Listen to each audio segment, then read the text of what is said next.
A causa di una triste vicenda burocratica, decine di salme aspettano da mesi una degna sepoltura al cimitero di Pianogatta ad Agrigento per la mancanza di nuovi loculi disponibili. Inizia così quella che è una petizione da presentare al prefetto di Agrigento Dario Caputo. La raccolta firme in poche ore ha superato le 250 sottoscrizioni a fronte delle 500 auspicate per indicare il raggiungimento dell'obiettivo prefissato. Il messaggio è chiarissimo: risolvete l'incresciosa situazione del cimitero di Pianogatta.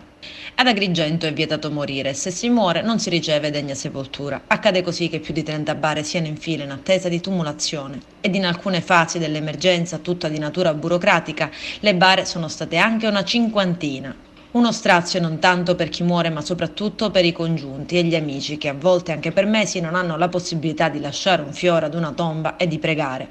E tornando alla petizione da rivolgere al prefetto Caputo, si legge ancora: visto che il problema va avanti da diverso tempo ed ancora è irrisolto, le chiediamo di intervenire e di fare tutto ciò che è in suo potere per ottenere la costruzione di nuovi loculi e per evitare che in futuro si ripresenti una situazione simile, indegna di un paese civile. Concludono.